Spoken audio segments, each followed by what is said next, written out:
दोस्तों, एक पर्सन ने सिर्फ और सिर्फ 42 लाख रुपीस इन्वेस्ट करके दूसरे पर्सन के फाइनल वैल्यू को बीट कर दिया, जिन्होंने अपने टाइम होराइजन में 1.8 करोड़ रुपए निवेश किए हैं।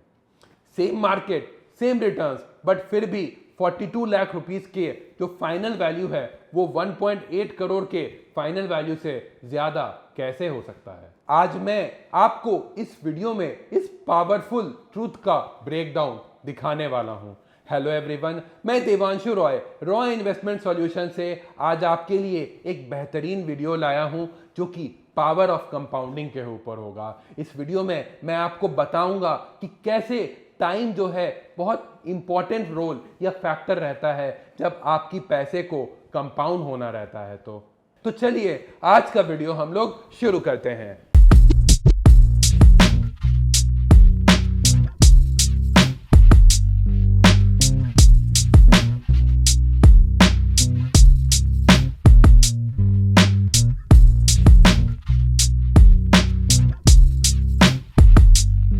जब बात इन्वेस्टिंग की आती है तो हम में से बहुत लोग एक ही मिस्टेक करते हैं।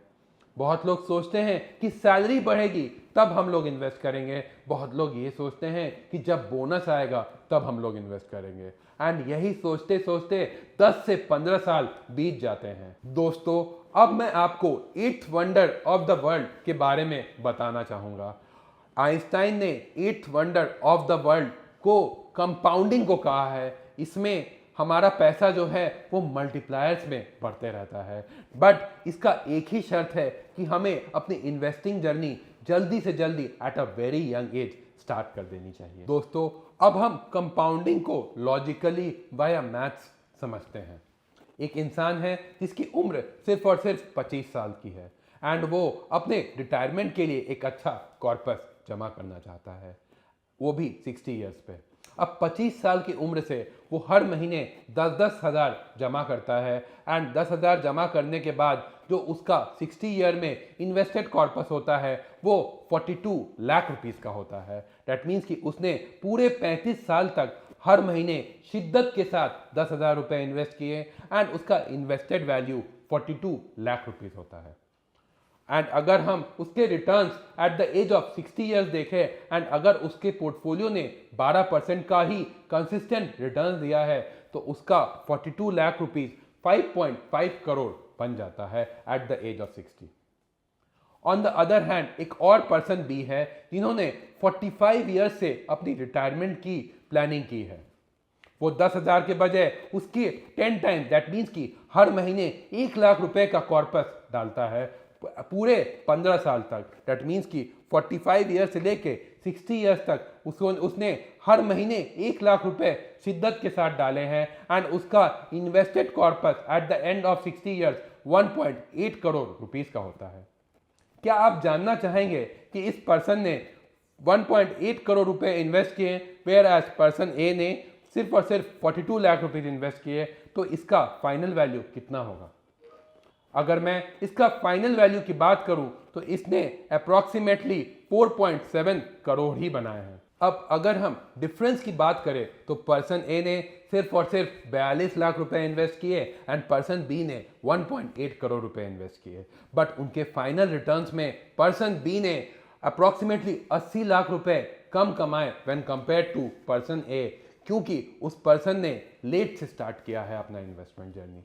अब आपको ये समझ आ गया होगा क्योंकि पर्सन बी ने लेट से इन्वेस्ट करना शुरू किया है तो वो 1 करोड़ 38 लाख रुपए ज्यादा भी इन्वेस्ट करके उनका फाइनल वैल्यू जो पर्सन ए से था वो 80 लाख रुपीस कम ही था। तो ये आइडियली होता है the power of compounding, that means की टाइम की असली वैल्यू।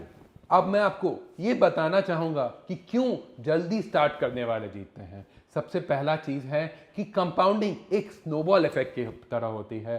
जितना जल्दी आप स्टार्ट करोगे उतना ही कॉर्पस आपका बड़ा होते रहेगा। सेकंड, छोटी से छोटे अमाउंट की एसआईपी आपको अपने अर्ली एज पे शुरू कर देनी चाहिए, क्योंकि आपने इस एग्जाम्पल में ही देखा कि सिर्फ और सिर्फ 10 हज़ार रुपए के एसआईपी के साथ कैसे उसने 1 लाख रुपए के एसआईपी को बहुत इजीली बीट कर दिया। एंड तीसरा and the most important thing, time is greater than money. हमने हाई स्कूल में पढ़ा है कि कंपाउंड इंटरेस्ट का जो फॉर्मूला होता है उसमें जो टाइम का वैल्यू होता है वो एक्सपोनेंट के फॉर्म में रहता है। तो ये चीज़ को बहुत ज़्यादा इंपॉर्टेंट या अच्छे वे में समझना चाहिए कि हमें जो इन्वेस्टमेंट जर्नी है वो जल्दी से जल्दी शुरू कर देनी चाहिए ताकि हमारा रिटर्न्स मैक्सिमाइज हो पाए। अब मैं इस वीडियो के माध्यम से मैं अपने सारे एज ग्रुप के व्यूअर्स को एक अच्छा मैसेज कन्वे करना चाहूँगा। अगर आप 20 इयर्स के एज ग्रुप के ब्रैकेट में मेरा वीडियो देख रहे हैं तो मैं आपको ये बता दूं कि ये जो इन्वेस्टमेंट है वो आपको जल्दी से जल्दी शुरू कर देना चाहिए, क्योंकि आपके पास सबसे बड़ा फ्लेक्स है वो है टाइम का। एंड आपने मेरे रिसेंट एग्जांपल में ही देखा कि कैसे 10,000 के एसआईपी से ही 1 लाख रुपए के एसआईपी को वो बीट कर दिया। अगर आप अपने 30s या अर्ली 30s में हैं तो आपका बेस्ट डिकेड ऑफ इन्वेस्टमेंट यही है। आपको अपने इन्वेस्टमेंट के बारे में सीरियस हो जाना चाहिए एंड अपने फाइनेंशियल फ्यूचर को सिक्योर कर देना चाहिए।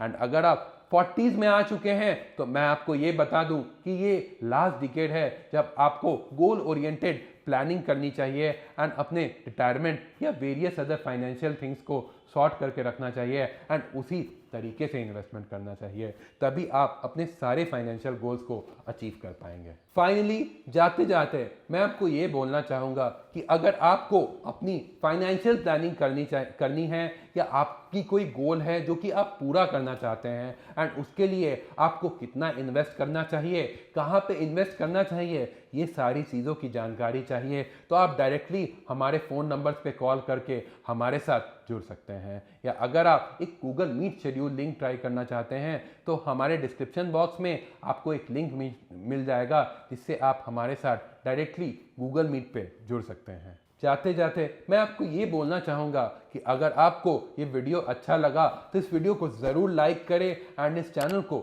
ज़रूर सब्सक्राइब करें एंड अपने फ्रेंड्स एंड फैमिलीज़ के साथ ज़रूर ये वीडियो शेयर करें जो भी आपके एज ग्रुप के हैं। मिलते हैं अगले वीडियो में, तब तक के लिए जय हिंद।